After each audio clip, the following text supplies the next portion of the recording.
It was supposed to be the happiest day of my life, the day I married the man I loved, Michael, under a canopy of white roses and string lights. But instead, my wedding became the battleground where my mother, Diana, finally, irrevocably destroyed her relationship with her own father, my grand, Thomas. The tension had been brewing for weeks, ever since my mother orchestrated a bizarre, cruel scheme to exclude my grandfather from the wedding planning and, essentially, from my life. The whole thing centered on money, or rather, the lack of it, and a 30-year-old bitterness my mother couldn't let go of.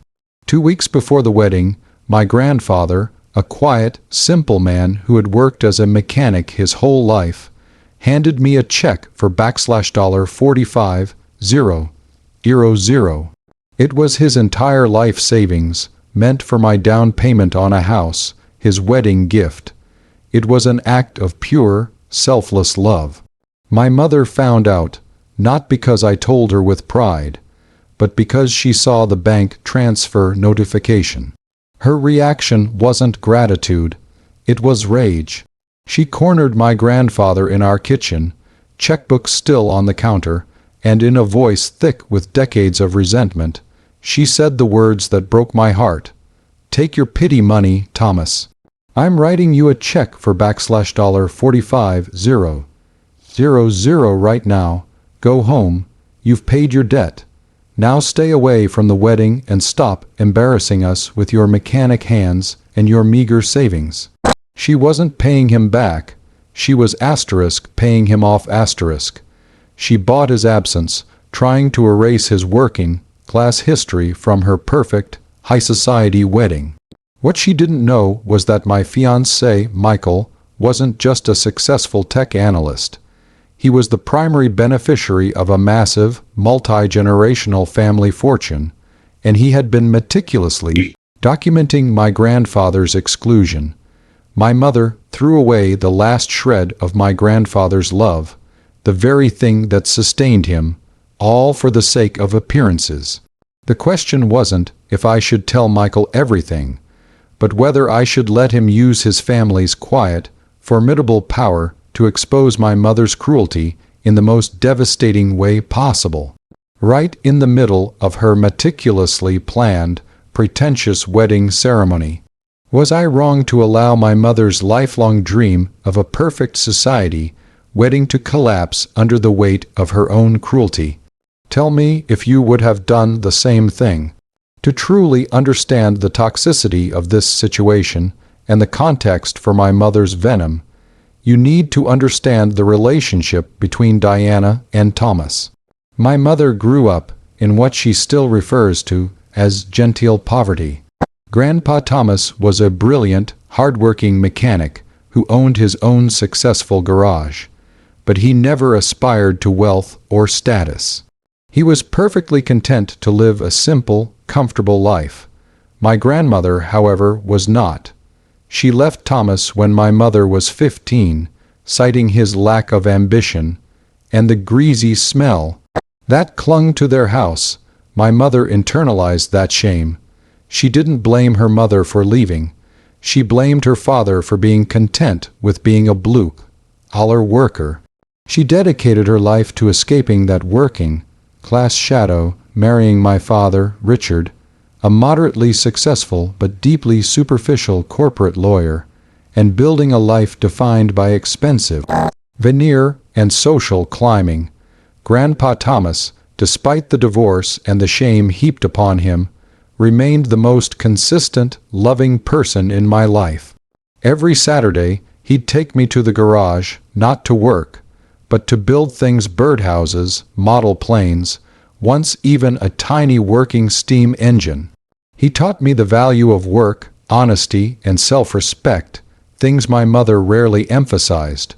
Over the years, my mother's attempts to upgrade him were relentless. She insisted he wear suits to events, forced him to use proper table etiquette that felt foreign to him, and always introduced him with an audible sigh as, "My father, Thomas. He's retired from automobiles." She kept him at arm's length, only tolerating his presence because he was family, and because she needed to maintain the facade of a perfect life. When I announced my engagement to Michael, my mother saw her chance for the ultimate social statement. Michael's family was old money, discreetly powerful, and unbelievably wealthy. My mother planned a wedding that was less a celebration of our love and more a calculated assault on the social register. Every detail had to be perfect: the $100,000 venue, the custom gown, the 400-person guest list dominated by my father's most influential clients and Michael's high society relatives. My mother's central anxiety was Grandpa Thomas. She was terrified his simple, unpretentious demeanor would expose her blue-collar roots to the right people. She made her first move 6 months out. She tried to bar him from the wedding party, then tried to convince him to attend only the ceremony and skip the reception.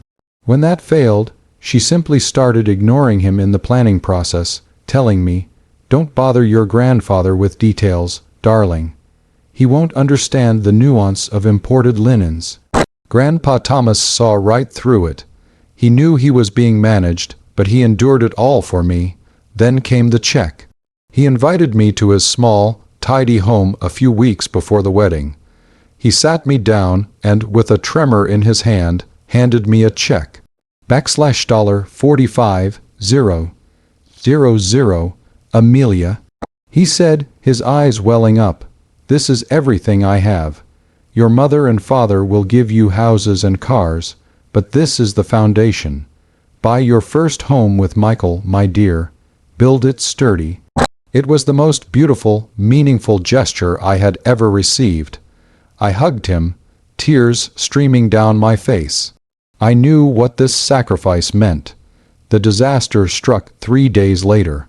My mother, searching through my desk for a forgotten seating chart, she later admitted she was snooping, found the bank transfer notification showing the large deposit. She didn't confront me. She called Grandpa Thomas immediately, demanded he come over, and when he arrived, she launched into the tirade I overheard from the adjacent hallway. "Thomas, what do you think you're doing? I won't have you embarrassing us. You think Michael's family is going to see that pitiful amount from a retired mechanic and think we're not supporting our daughter? We can afford to give her millions. This is charity. This is pity asterisk." And then came the devastating line, delivered with icy finality, "I'm writing you a check for $45,000 right now. Go home. You've paid your debt. Now stay away from the wedding and stop embarrassing us with your mechanic hands and your meager savings." She literally threw the check at him. Grandpa Thomas didn't pick it up. He just looked at her, his eyes empty, and said, "You never understood what was important, Diana. You still don't." He turned and walked out, leaving the check fluttering on the floor. I rushed out, but he was already gone. My mother was standing there, radiating cold triumph. "It's handled, Amelia. Now we can focus on the real details." She thought she had bought her way out of shame. I immediately called Michael, sobbing, telling him everything. That's when I learned the other half of the secret. Michael listened patiently, then revealed his own family dynamic. The wealth wasn't just old money. It was a vast, privately held, multi-generational fortune built on land development and strategic commercial real estate. Crucially, Michael was the quiet, financial mastermind who had multiplied that fortune tenfold in the last decade. He was the one who really controlled the money, managing the family's extensive portfolio. He wasn't just an analyst, he was the principal investor. What he revealed next was the true weapon. A few months prior, he had quietly bought the entire Stewart Manor estate the incredibly prestigious, exclusive venue my mother had secured for the wedding, which was famous for hosting high society events. He had bought the building, the land, and the business, ensuring his family's absolute privacy and control. He was our landlord, and he was my mother's ultimate boss for the day. He had done it without telling anyone, simply for the peace of mind that came with having ultimate control over the environment. So that's the situation I was in. My grandfather, heartbroken and humiliated, was now absent. My mother was triumphant, believing she had scrubbed her family clean for the high society event. And I had the man I loved, Michael, who secretly owned the entire wedding venue, giving us the power to enact a perfectly public, immediate, and catastrophic piece of karma. I could have simply postponed the wedding, or told Michael to let it go and quietly marry elsewhere, saving the day but denying my mother the consequence she desperately needed. Or I could let Michael use the absolute power he held over the venue to expose her cruelty in front of every single person she had ever tried to impress. I wanted her to realize that she had paid $45,000 not for Grandpa's absence, but for her own public execution. Before I tell you the cold, methodical way Michael and I delivered the final verdict, a verdict that left my mother's social standing in absolute ruins, I want you to pause and comment below what you would have done in my shoes. Would you have prioritized peace and quiet dignity, or would you have used the strategic, overwhelming power to orchestrate her total and catastrophic public downfall? Seriously, let me know what choice you would have made right there. I chose the orchestrated, total downfall. Michael agreed completely. He didn't want to hurt me, but he saw my mother's behavior not as a simple family squabble, but as a deep moral rot that needed to be surgically removed. He spent the next week talking only to his most trusted wedding planner, who was, in fact, the venue's general manager, and now worked for Michael and my grandfather. He worked with a quiet, terrifying precision. The day of the wedding arrived. It was exactly as my mother had planned. 400 guests, all dressed impeccably, the most expensive flowers, the flawless lighting. My mother was in her element, floating around the grand ballroom, receiving congratulations on her perfectly managed event. Grandpa Thomas was nowhere to be seen, his absence noted only by me. The ceremony itself was beautiful, but the moment the reception began, the atmosphere changed. Michael and I shared a look. The plan was in motion. My mother, seizing the microphone before the father of the bride's speech, decided to launch into a sanctimonious monologue. "Thank you all for coming," she purred, looking directly at Michael's wealthiest, most powerful relatives. "Richard and I are thrilled to welcome Michael into our family. This event is a testament to the stability, the legacy, and the refined taste that Amelia was raised with. We believe in high standards, in striving for the very best, and in ensuring that our daughter never, ever has to look back at the simpler side of life." It was a direct, sickeningly veiled insult to my absent grandfather, and a public affirmation of her own superficial values. As she finished and the band prepared to start, Michael stood up, calmly walked to the microphone, and tapped it. The room, expecting a sweet thank you, fell silent. He looked not at the guests, but straight at my mother, who was beaming with pride. "Thank you, Diana," Michael began, his voice amplified across the immense hall. "That was truly a performance, and since this is a family event, I feel it's time to set the record straight on stability and legacy." He paused, then turned to the astonished guests. "Before we celebrate, I want to introduce someone who couldn't be here, largely because his daughter, Diana, paid him $45,000 2 weeks ago to stay away." He then detailed, clearly and simply, the entire story: the check, the selfless sacrifice, and my mother's venomous decision to repay him, calling it pity money, to scrub her shame. He didn't use harsh words, just the brutal, undeniable facts of her cruelty. The air in the ballroom went instantly toxic. Michael's powerful relatives looked horrified. My mother's face went from pale to sickly gray.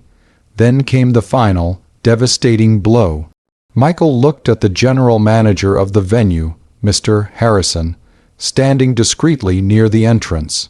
"Mr. Harrison," Michael announced, "I believe we have a simple matter of a returned wedding gift.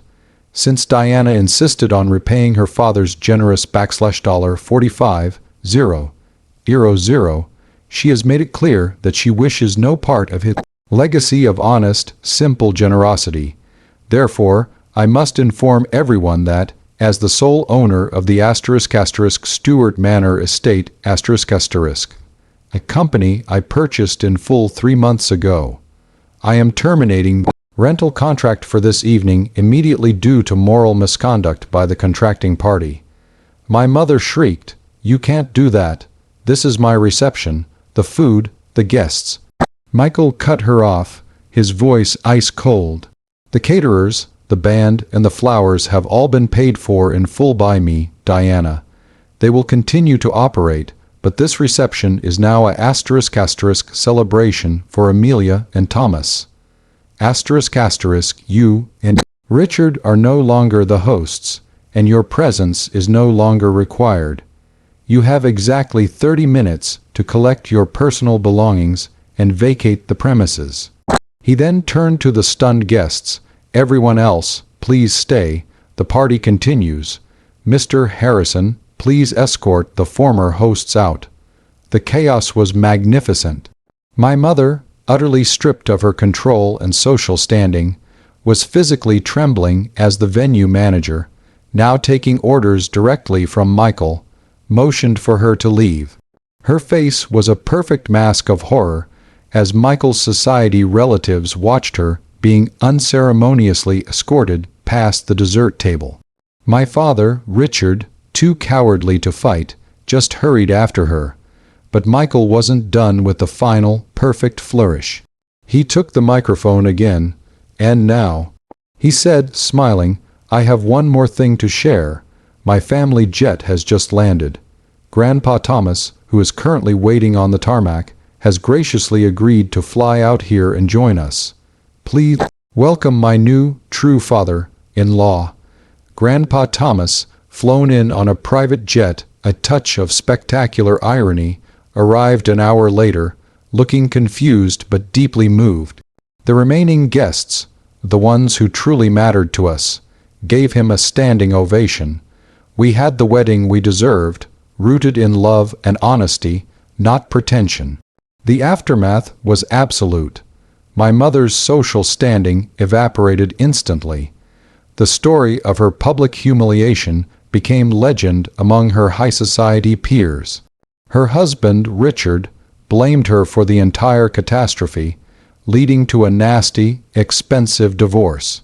She was left financially stable but socially destitute, exactly the fate she feared most. Grandpa Thomas, the man she rejected, became the centerpiece of our life. Michael invested heavily in upgrading his old garage, making it a state-of-the-art repair and robotics facility. He continues to live his simple, honest life, but now with the security and love he deserves. Michael and I moved into a beautiful home. The down payment was handled without any familial gifts, and we named our first child, Thomas, after the only honorable man in my mother's life. The guilt is non-existent. The peace is absolute. My mother lost everything she truly valued: status and control, because she thought $45,000 could buy the silence of an honest man. I look back now and know I made the right choice. My public takedown wasn't about spite. It was about delivering an unforgettable lesson on the true cost of moral bankruptcy and familial cruelty. Like this video, if you think Michael and I delivered the perfect, justified financial and social karma, Subscribe for more stories about secret trusts and spectacular revenge. And please, share your final thoughts on this whole mess in the comments section below. Do you think we should have let my mother quietly stay after the speech, or was kicking her out of the venue she paid for the only way to truly prove the point? I'll see you all in the next story.